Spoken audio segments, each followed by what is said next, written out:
Esa es una pregunta, me parece como importante, sin embargo siempre hago reparos, ¿no? Reparos en el término psique, porque el término psique pues, es un término griego. Si bien se ha querido buscar la relación con ese mismo componente a nivel nuestro, es un término que hoy en día las comunidades indígenas lo usan porque el Estado necesita que lo use, para que usted hable de salud mental. Pero el término psique no existe para nosotros. Por ejemplo, para nosotros no existe. El asunto del bienestar, inclusive ni hablaríamos de salud mental, sino del bienestar, pues buscando otras palabras del español, pues el asunto del bienestar implica el estar bien. Y ese estar bien es estar bien en lo que yo hago, en lo que yo vivo y con quienes estoy. Sí, ese es el estar bien. Entonces, si me preguntas por un concepto de psique, que me digas, pues no existe. ¿Sí? Como no existe salud mental, no existe. Eso es la división que se ocasionó. Entonces, digamos, podríamos decir que valga que el psique deviene con el animus, el ánima, bueno, hacia acá, y eso se puede entender como lo intangible que podríamos tener, ¿cierto? Que nos gobierna y nos permite estar aquí. ¿Sí? Pero eso, cuando uno lo mira así, dice, pues, pucha, man, eso está en relación también con lo religioso. O sea, hasta qué punto yo puedo rastrear en mi sentido de indígena qué implicaría ese término psique para verlo y compararlo con lo que yo estoy diciendo, que sería eso. Es difícil. ¿Sí? Entonces, por eso esa palabra estar bien, que ya la hemos visto en otros estudios, esa palabra se dice así, que es estar bien. Entonces, estar bien, ¿qué es estar bien? De todo. Ya no es psique en la mente, no es psique en la cabeza, no es psique en espíritu, sino todo esto. Todo esto manifestado en lo que soy. ¿Sí? Eso es como me ha parecido interesante, porque cuando hacíamos esas preguntas de ver por la salud, qué es salud para usted, qué es enfermedad, ¿cierto? Donde aquí en la comunidad o en las comunidades donde hemos estado, la salud no tiene divisiones, como nosotros creemos. A veces es uno el que la está haciendo como investigador. Uno es el que asume y dice, pues claro, este es mi lugar y pues yo voy a preguntar de esto. Y yo me fui dando cuenta de ese error, ¿no? Porque las investigaciones que arranqué, incluyendo aquí en Congovito, fue eso, preguntar por la salud mental. Porque en ese tiempo pensaba que la salud mental era mi competencia como psicólogo, porque era de la psique. Resulta que cuando me fui adentrando, la gente no me responde por eso.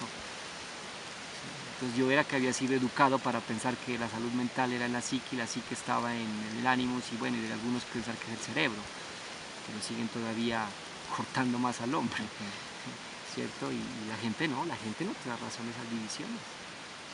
Sí, que le preguntas, ni idea. Salud mental, hay gente que ni idea. Entonces la gente, falta de educarlos, dirá. No es cuestión de educación, es la educación que separa. No es eso, para la gente no la vive así, la vive de esa forma. Es que no quiero utilizar un término que es muy de uso, que es llamado integral, ¿no? Pero es que ni esa palabra cabe. Se vive el buen vivir, como le dicen los el buen vivir, estar ahí, el buen vivir. Por eso cuando hoy en día recojo esos textos que había leído cuando empezaba a hacer eso, no entendía muy bien. Bueno, es igual a esto, ¿no? Es la vivencia. Cuando es un poco entendida desde Dilthey, ¿no? Es eso. No es la división, no existe. El cuerpo y mente no existe así dividido. Y esa vivencia es el caminar constante. Entonces, tú vienes aquí a este lugar donde estamos, y este lugar no viene separado, estás con este lugar. Y este lugar también, si no tiene disposición, te afecta. Es que te afecta el contexto. Todo eso es uno solo, todo es una condición de unidad, que se hace uno. Entonces, bueno, para allá no hay que ir porque puedes enfermar. Pero reitero, hay términos que ya son, por supuesto, de nosotros, en Occidente hoy en día. Pero si preguntamos hacia a nivel académico, sí que no existe. Sí, lo más cercano a la versión de la gente, si se puede usar el término, sí que sería el ánima, el ánima de los muertos. ¿Sí? Y si uno se va al ánima de los muertos, hay que ser muy exhaustivo, porque se asemeja al ánima que algunas veces la religión católica refleja, ¿no? Pero ese ánima ya no es vista así, sino el ánima nuestra, por decir. Entonces uno dice, mira, ahí está el ánima, las ánimas benditas del purgatorio. Aquí en Congovito eso es. Muchos creen en ellas y piden a ellas, a las ánimas benditas del purgatorio. Entonces, será ese el término al que adjudican para ver que lo intangible está en el cuerpo de la persona y mueve a la persona y la hace a la persona y vuelve lo que es una sola unidad. Profundizar más allí, pero muy rápidamente a veces uno lo compara inmediatamente con la parte religiosa, porque es lo más cercano, obviamente, que se tiene y lo que la gente tiene. Pero volviendo a la pregunta, entonces sí que no existe. Sí, en términos la gente no lo entendería, no entenderíamos como tal. Y diré que se acerca más la vivencia precisamente a eso, así que a la que donde partió, al mito griego, o a la vivencia con el dios del vino, ¿no? Que está allí, y eso es vivencia, vivirlo, disfrutarlo, gozarlo. Entonces, y eso me parece como, valga la comparación, pero es como la gente lo vive aquí así, no para determinar una división. Pues el asunto de lo espiritual es una condición como necesaria que reclama, ¿no? O sea, reclama su lugar, diría yo, para que de manera material uno empiece como a pensarla. Y digo esto porque el tránsito de varios estudios académicos me han llevado a ello. ¿Sí? De ser un creyente de adolescencia y casi mi primera juventud católico, ¿cierto? Dado por mi familia, dado por quienes son mis padres y con Gobito, pues, donde vivo, para pasar luego a ver en la parte académica, encontrar hasta el cerebro como el que mueve, ¿no? Entonces, donde hay unos elementos sinápticos y eléctricos y ya, ¿no? Nosotros, los indígenas, acá por ejemplo, entre lo que es Jongobito, Cabrera, porque se supone que todos estos son sectores quillacingas, y del contacto que he tenido con personas ya por otros motivos, de Huánuco, de Catambuco, de Genoy, ¿cierto? Del Encano, que somos pues todos vecinos de corregimientos, me doy cuenta de que ese espíritu del que hablamos es el espíritu que en realidad me mueve, ¿sí? Que me mueve en lo que yo hago, en lo que hago constantemente. ¿Sí? Y esa constancia implica un grado de respeto, ¿no? Por eso que soy, ¿sí? En ese lugar. Que si hemos utilizado a Dios para generar ese respeto, esa figura de Dios o de los santos que seamos adeptos, bueno, ahí está. Entonces para eso tenemos sitios de respeto, y la iglesia se convierte en un sitio de respeto. La iglesia, no me refiero a la iglesia a la gente, no me refiero a la arquitectura, al templo, ¿cierto? Se convierten en algo importante, las festividades se vuelven importantes por ello. Entonces, la parte espiritual tiene una gran importancia, ¿sí? Tiene una gran importancia porque se la puede observar en ello, ¿sí? Reitero, puede que haya una introducción de Occidente hacia nosotros, pero todavía se escuchan algunas madres, más aquí en Jongobito, por ejemplo, de que una buena alimentación era la de antes, ¿no? Entonces dicen la calabaza, el maíz, el trigo, la cebada, ¿sí? Entonces está allí, o sea, entonces el espíritu se está moviendo en muchas formas, ¿no?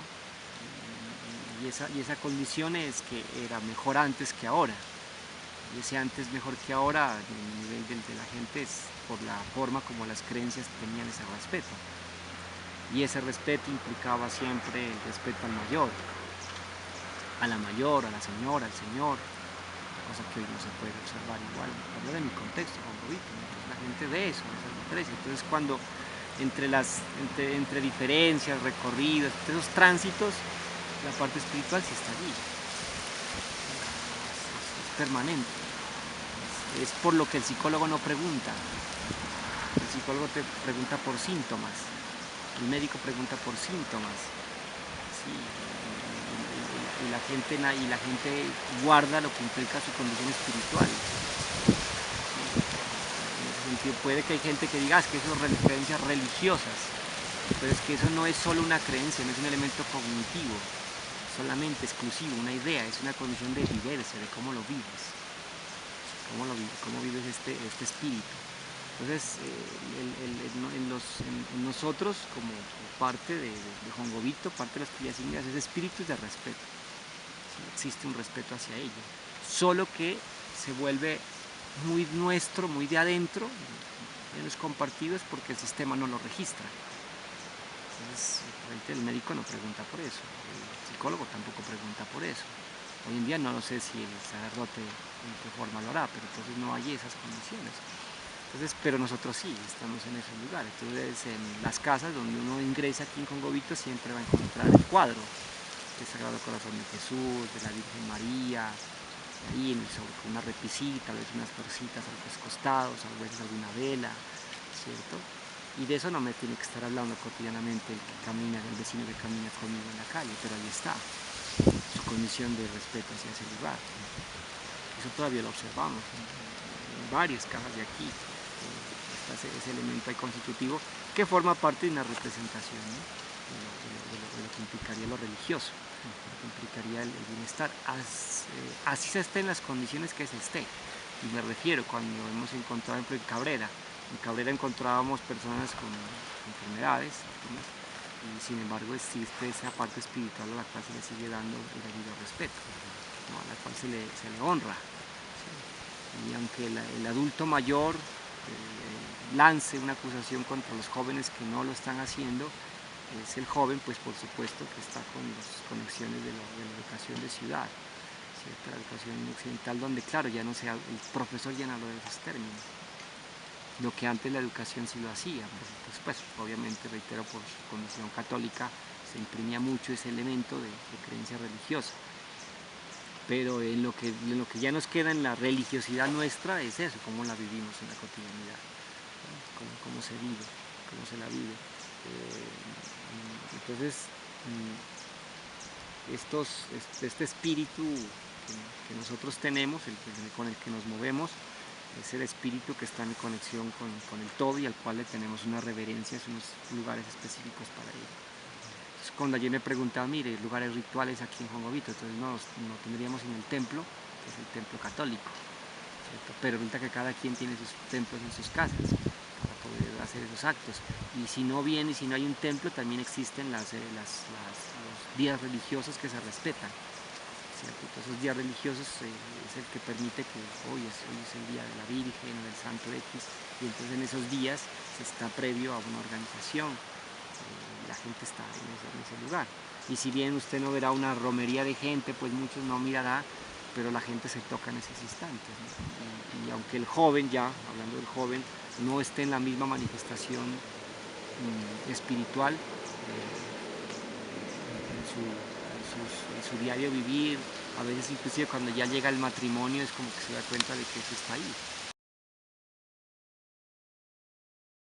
Pienso que sí, guay. O sea, la cultura indígena frente a lo que implica la curación tiene mucho, ¿cierto? Mucho que dar, mucho que brindar, tanto a sus propios, a su comunidad, pues, como también al mundo. Tiene principios, ¿no? Si se puede utilizar términos médicos, tiene principios, tiene métodos. Principios y métodos implican precisamente la posibilidad de generar una curación, un tipo de curación diferente, ¿no? Diferente al modelo biomédico, porque el psicólogo pues, que tenemos hoy en día es el psicólogo que se traslada desde ese lugar, ¿no? Un modelo biomédico, una copia, pues digámoslo así. Entonces se dispone hacia ello. Entonces pensar que podíamos tener nosotros una atención de ese buen vivir a partir de unas tácticas de curación muy propias es posible. Sí, es posible y no es posible, sino que se está haciendo. O sea, el detalle creo que un poco el sesgo académico nuestro, que lo considero, es que queremos nosotros sistematizarlo, pero es que eso ya está ahí. ¿Sí? Y una de las cosas que precisamente en la investigación pudimos detallar es eso, es el hecho de que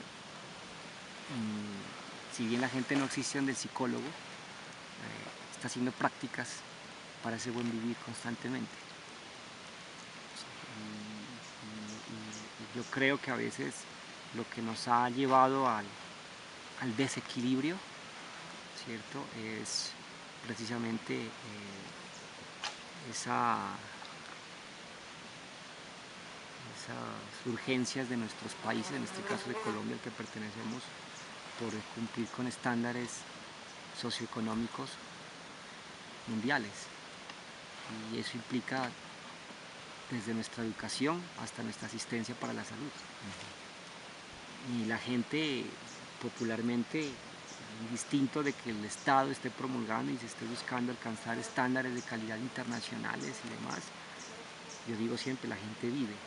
Cuando la gente vive, vive con sus formas de curarse. Y vive con sus curanderos y con sus sobanderos, con sus chamanes, y están cercanos también. Así esa diferencia que hacía ayer entre chamanes, por lo que decía, ¿no? Que van los chamanes siempre a hacer Putumayo, donde están los indígenas que creemos propios. Entonces están ellos, están nuestros santos de devoción. Está allí, o sea, está cercano, están las plantas, ¿no? Las plantas por X o Y motivo, para limpiar la casa, para tomar, las tenemos. O sea, eso está allí, y eso es que me refiero, que muy aparte de que exista y querramos tener otra vez un libro de métodos para curar ancestralmente, existe, la vida se está moviendo.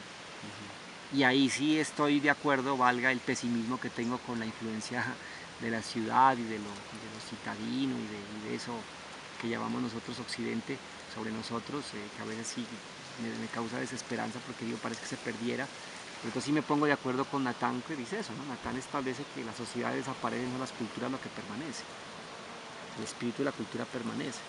Entonces ahí está, ¿no? Y eso era lo interesante, porque cuando la gente entra a Jongovito y ve ladrilleros, ve gente contaminando el medio ambiente, le han llamado a algunos que somos eso, aquí una ciudad, y bueno, y no más. Y resulta que en la vida cotidiana la gente se mueve con otras cosas y se está curando con otras cosas. Y bueno, la trayectoria del médico también está, o sea, porque vamos donde el médico, la gente va donde el médico. Una, porque a veces si no vas donde el médico pierdes tu carnet subsidiado. Entonces tienes que por lo menos estarte haciendo 30 horas del médico cada 2 meses. Hay gente que lo tiene como una forma para mantener su carnet subsidiado del Estado. Pero por ejemplo hay otros como yo, por ejemplo, que no, como médico no voy yo al... ¿Qué? Yo utilizo mi famoso sistema de salud es para lo que es limpieza dental. Sobre esto no voy donde el médico para nada. Cosas como esas. Y la curación mía, si bien mis curaciones están dentro de lo que ha implicado esto que hacemos nosotros, puedo acercarme a otros tipos de curaciones que no la tenemos aquí. Pero vuelta me he hecho la pregunta cuando yo he llegado aquí a los contextos y digo si la gente y el campesino no, que con su herencia indígena no está meditando cuando se sienta sobre un tronco y ve el atardecer. O sea, lo que pasa es que a veces creo que hemos calificado desde otras culturas porque nos han vendido eso y no vemos lo que tenemos ahí. El caminado lento de las personas, porque cree que existe. Entonces vayan otros, apréndalo con los cenistas. Entonces yo de dónde lo he ido recorriendo, porque lo recorrí así, al estilo de ver la cultura oriental. Pero ahora lo estoy viendo y digo, pero es que aquí también debe estar, o sea, es absurdo que aquí no esté. ¿Sí? El vivir el presente. ¿Por qué el vivir el presente? ¿Quién es el que atrasa la urgencia del futuro? Si no es Occidente. ¿Cierto? Entonces, claro, entonces afanamos a toda la gente a que viva un futuro, a que trace su famoso proyecto de vida, que estructure su proyecto de vida, y si no tienes proyecto de vida, ¿dónde estás? Pues que viva en ese momento, levantarse, ver su tierra y cultivarla, y eso ahí está, ¿qué más quiere? Entonces, si bien nuestro turno como académico sería hacer ver eso precisamente, ¿sí? ¿Por qué? Porque a nivel de texto, nosotros no somos nosotros como comunidades no somos textos escritos, sino textos andantes. Somos prácticas, ¿sí? Y claro, entonces están los estudiosos para que se encarguen de sistematizarlo, de hacerlo ver y decir aquí está esta riqueza. Los 6 orígenes de las enfermedades que se pueden captar en los relatos de las comunidades frente a los riesgos que pueden estar, tienen que ver. El primero está en los descuidos personales. Una lesión se ocasiona por un descuido personal. Si tú sabes que estás dentro de un lugar caliente, sales a lo frío, sabes que te vas a enfermar. Descuidos personales. Están los espíritus. Y hay 2 tipos ahí, porque no son están los espíritus de la naturaleza, que son de un tipo, y están los espíritus de las personas. ¿Sí? Entonces, ahí no es, hay que saber ser hay que saber, cómo dice, percibirlos, como detallarse muy bien cuando se está refiriendo a estos espíritus de la naturaleza, que son de un tipo y producen unos síntomas, y los espíritus de las personas, cuando la persona ha muerto. Entonces llevan 3. Están las enfermedades ocasionadas por Dios. O sea, el Dios te puede enviar una enfermedad. Sí, puede hacerlo por algún motivo, por alguna razón, entonces también tienes que saber por qué está en eso. Y está el otro, ahí está. ¿Quién es el otro? El vecino. Sí, la fe es un acto, podríamos decir, una fuerza intuitiva, ¿no? O parte de la intuición que forma parte de ello. No es una cognición, no es como se la ha calificado de los cognitivos, una creencia. La fe no es que está en esa relación tal vez y necesita de esa relación, sí, tal vez. Pero la fe implica precisamente en esa relación entre el contexto de fondo en el cual yo estoy y quién estoy yo allí. Implica eso hasta ese momento. Sí, y eso genera precisamente genera la creencia, el elemento cognitivo, sí, pero es todo ese fundamento que me permite decir si se hace, si es posible. Y mire que muy a pesar de las condiciones que pueda tener o de padecer de enfermedad, la fe en Dios sigue estando allí, para bien o para mal.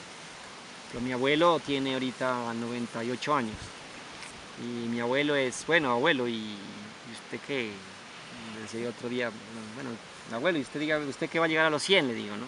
Gritándole, porque toca gritarlo ya porque no oye. Entonces él dice, hasta cuando Dios quiera tenerme. Entonces yo le digo, sí, le dije, Dios me dijo que le tocaba hasta los 100, o sea, que todavía tiene, le digo, ¿no? Tiene madera todavía estos años. Entonces me dice en un momento, lo dijo así, ¿no?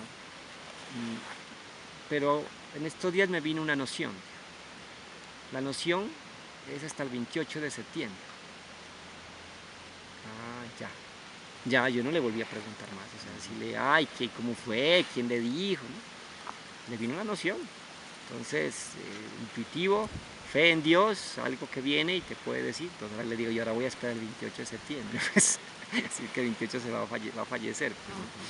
Pero dice él en su versión. Entonces, ¿dónde va? El estado en el que él está es un estado no muy adecuado, porque si es un hombre que se movía, que trabajaba y que hoy en día tenga que ser cargado para ir al baño, cargado para ser acostado, entonces la fe que está pasando ahí, que mueve a ese hombre en sano juicio de estar allí, y que no sea del tipo de abuelos, por ejemplo, que a veces pasa, que nos pasa a otros que nos quejamos, ¿no? Entonces él está ahí, Dios, ¿no? Dios quiera tenerlo. Si usted ve, los chamanes son gente que no está en esa educación, que la que nosotros hemos florecido, la que hemos asumido. Y por eso volver, cuando yo le estoy diciendo hace un rato sobre el tránsito que ha implicado para Heyman ir volviendo, ha sido ese tránsito. Porque cuando yo me transité la psicología cultural, el espíritu desapareció. ¿Usted sabe lo que implica eso? Usted es lo que sabe cuando mis terapéuticas tenían que ver con esa fe. Y yo no tenía un Dios, porque el Dios había sido creado según la antropología, algunos antropólogos, por el hombre. El hombre creó eso para poder tener sentido a lo que estaba haciendo. Entonces mi terapéutica tenía muchos elementos de ello. Entonces durante casi el tiempo de maestría, que fueron 3, 4 años, 5 años, yo quedé sin terapéutica porque desapareció la fe. Porque pensé que todo eso que había armado era precisamente un discurso, pero no un discurso en términos de que vive, sino un discurso de escrito, de algo cognitivo sencillamente, nada emocional, nada trascendental. Y luego tuve que comenzar a volver otra vez, pero es mi turno. O sea, en el caso personal es mi turno. Tenía que ser así, porque si no conozco lo otro, mi camino, entonces no podría reafirmar lo que reafirmo. Bueno, pues digo, sí, existe una fe, existe un movimiento intangible que me permite leer al otro. Y cuando yo puedo leer al otro en algunos periodos de tiempo, porque no es de siempre, pero en un periodo de tiempo se suceden cosas que en razón yo no podría decir que existe una lógica. ¿Sí? Y eso es como dice el misterio, si se puede decir hablar de misterio, cuando esta fe mueve algo que no es porque tú me lo estás diciendo, no es porque estoy viendo el síntoma en ti, no es por eso, sino que te puedo leer más allá de eso, y te estoy leyendo. Sí, y cuando te estoy leyendo, pues, ¿qué textos que estás leyendo? Podríamos decir que sería el espíritu que estoy leyendo, pero no es que yo estoy leyendo, sino que tu espíritu también se acerca a mí, y nos permitimos leernos en ese momento. Sí, entonces cuando sucede esas cosas, yo ya no me asombro porque simplemente suceden. Si hay una persona que en un momento, después de una terapéutica determinada, termine con un vértigo, es porque es necesario que sea así. Forma parte de ello. Sí, y ya el hecho de que yo como académico me vaya a los textos para poder encontrar explicaciones lógicas, es como para poder escribir, ¿no? Para poder lograr dar un lenguaje para que de pronto mi razón se entienda. Entonces, la fe está en lo que hacemos nosotros y de la gente que viene hacia nosotros. La gente va por fe.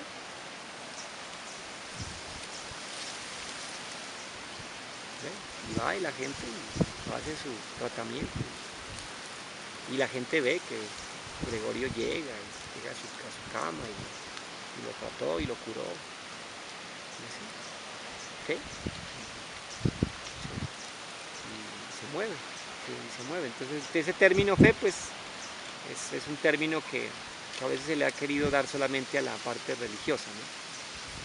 Pero ¿acaso no también en Occidente, cuando se afilia a un médico, no le va a tener fe a su médico? Como un elemento de, es que es un médico, no se va generando unas condiciones que exaltan la diferencia en que no solamente es porque leo el cartón, porque siento, sino que se combina todo eso y se enrola en una cuestión de sentir al otro, la confianza, pues, se puede utilizar ahí como más cercano el término, y se mueve. Todos los discursos en Cabrera y en Juan Govito, la fe es fundamental. La fe en lo intangible para sus sembrados, para su vida, para estar bien con la familia, es fundamental.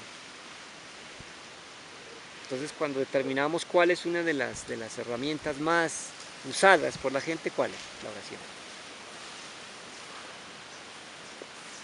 Y por supuesto, como la oración que nos enseñaron fue la católica, pues la oración católica. Si hubiéramos estado en la India nos enseñaran otras cosas, y si hubiéramos estado en la China otras cosas, y así, en la tradición. Y aquí es eso. Por eso es que hoy en día he comenzado a tomar para mí como investigador, como lector de eso, otras consideraciones frente a la oración, frente al rosario. Porque hay veces que uno entra a una contradicción y le dice, no, pues que los católicos lo que hicieron fue esto y aquello, y la época medieval y todas esas oraciones que son. Y yo tal vez en un momento estuve en ese lugar. Pero lo que pasa es que no había valorado, es que culturalmente es lo que me transmiten y lo que le permiten esto como herramientas a la persona para confirmar su fe. Que yo ahora, por decir, haga meditación o que me vaya por el lado X de otro tipo de religión, budista, ¿cierto? Y haga eso, bueno, es un cambio que quiero hacer, pero está dentro del mismo orden. Está dentro del mismo orden, porque son las herramientas que llegaron. Entonces esa fe está en estos lugares. Todos estos lugares está así con nosotros. Se está moviendo. Sí. Es bien interesante, ¿no? Por ejemplo, yo le comentaba de Taita de ahí de Santiago, él está en su ritual y en su ritual él menciona a Dios y Jesús, ¿no? Está allí y luego se va a su lenguaje madre, ahí está en su devoción y cuando yo lo veo a él, ¿no? En su inclinación, ya no solamente porque allá tiene su santuario, su pequeño santuario, sino porque aquí frente al remedio empieza a hacer su acto y a soplar y la guaira también entra allí, ¿no? Para hacer lo respectivo. Pues, ¿qué está haciendo ahí? Pues cualquiera diría movimientos, una mecánica de movimientos y usos y pare de contar. Es como cuando uno asiste a un curso de curación espiritual. ¿Qué pasa? ¿No? ¿Cuál es la condición de los que están los asistentes ahí? No es cuánto sabe, sino qué es lo que se está moviendo.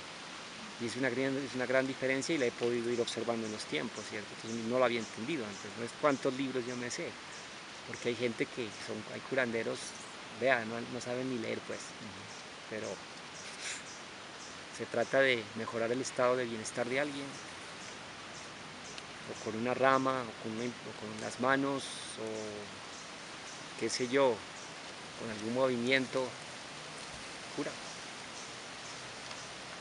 Ahora, si la cuántica está dando respuesta a esto, la cuántica es posterior, siempre hay que saberlo así. La cuántica es una explicación posterior a esto que sucede. Cada vez vuelven y juegan y quieren poner en el mismo lugar. ¿No? Y la cuántica aparece como forma del hombre para entender lo que no puede entender, cuarta, quinta dimensiones. Se puede utilizar también términos que utilizamos para organizar algo que no está así. Entonces, varias cosas que hacemos los hombres, sí, pues para explicarnos, ¿no? Para explicarnos lo que sucede. Y creo que ese es tal vez el juicio de la ciencia occidental de hacer eso. Pero en vivencia pasa eso. Pasan cosas que están allí. Hay metáforas que mueven. Metáforas que mueven en los discursos del chamán. No solamente el remedio, sino su palabra. Nosotros vamos haciendo esas consideraciones, ¿no? de ver esa fe, volviendo otra vez a la pregunta, ahí la estructurando en textos de entendimiento para otros que la lean, que otros puedan decir, mire, esto está allí. Pero en sí no necesita lectura, sino vivirla, sentirla, moverse, dejarse ir. Por eso le decíamos ayer que al final yo terminaba con ustedes diciendo que al final pienso que tengo que llegar a un silencio. Que otra cosa, y el silencio es sentir, escuchar, no pensar y moverse. ¿Qué es lo que hacen los taitas? ¿Qué es lo que hacen los chamanes? Yo diría a veces hasta de alguna forma el médico, ¿no? El médico occidental, el que de corazón se va conectando también lo va haciendo, ¿no? En su lugar también lo va haciendo. A su manera, ¿no? He ido reconsiderando en estos días precisamente la medicina occidental, porque antes la tenía muy siempre en posición de crítica, pero me he puesto a repensarla, ¿no? A repensarla y a leerla en lo que ella tiene.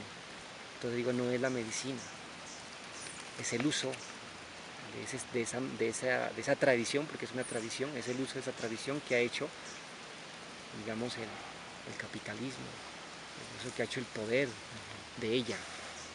Ella no era así, ella era para servir también. Y no era de la medicina la que más pagaba tampoco. Hoy en día se volvió desde ese punto. No era eso. Entonces es más bien el sistema que la sostiene y que la hizo así como la hizo ahora. Y entonces, claro, nos toca andarla primero, tenemos que negarla, criticarla, pero no es a ella, entonces es al sistema. Y claro, a veces ella se encarga parece ser que fuera ella, pero no es ella, es la forma como las organizaciones, las farmacéuticas, pues esas empiezan a introducir allí los contratos, los intereses, empiezan a meter sin darse cuenta uno y pues obviamente esa medicina termina siendo cortada de su lugar, de su servicio como debería ser, ¿cierto? Como debería ser, y no así como la tenemos nosotros ahora vista a veces así como tan de ese médico que usa y que no te ve el rostro y que inmediatamente te está poniendo la receta porque igual él por eso le pagan y listo, esto es lo que tienes, ¿no? Lo mismo va a pasar con la medicina tradicional indígena de Colombia. Se le va a llamar así, pero va a tener un conmensurado de posibilidades que son las que tenemos en todas las comunidades indígenas, que no son las mismas. Parecidas, sí, semejantes, complementarias, sí, pero con sus aspectos identitarios muy propios, muy propios. Pero hay que observar que no se vuelva a convertir a usanza de esta. Como por ejemplo, la medicina tradicional china, ¿quién la puede ejercer? En sí, ¿quién la puede ejercer legalmente? El médico. El psicólogo no la puede ejercer. El médico ahorita está autorizado y la Universidad Nacional es la única que está ofreciendo, creo que, las maestrías en las condiciones de medicina de esto, pero es el médico. Al psicólogo no se le está permitido eso. Entonces no vaya a pasar lo mismo luego con nuestra medicina tradicional ancestral. Por eso a veces he llegado a pensar que es mejor dejar las cosas quietas que sistematizarlas a alguien para que alguien aproveche y diga aquí está la platica, como lo que pasa en Argentina. Por ejemplo, en Argentina en este momento está la educación legalizó que debe haber yoga en todas las escuelas, maravilloso. Pero todo eso implica todo lo que es allá. Ya, por ejemplo, estudiar yoga ya forma parte como aquí estudiar un estudio especializado. Pero ¿eso qué implica? Vaya a ver cuánto cuesta el yoga allá, cursar eso.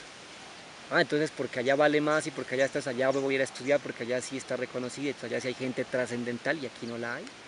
Preguntas. Entonces, ¿hasta qué punto el hecho de que hagamos como investigadores puede ser usado por otros para eso?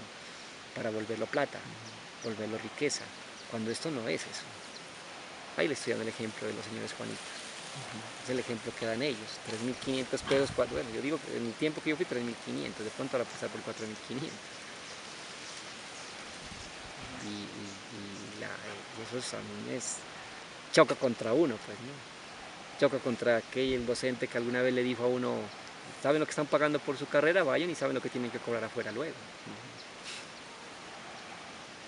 Entonces ese es el saber, ¿no? del cual la medicina tradicional o la medicina ancestral tendría que cubrirse, ¿no? Y lastimosamente, tengo que decirlo, hay comunidades donde algunos taitas o bueno, aprendices se pueden llamar, han salido a eso, ¿no? A usufructuar, a volver eso un usufructo y a decir, bueno, es que toca sacar. Entonces se escucha por ahí de taitas cobrando 400, 500.000 pesos. Pregunte, ¿son taitas o charlatanes? Bueno, pero entonces ¿qué están haciendo? Usando un saber ancestral para hacer eso. O sea, lo que implica la investigación a veces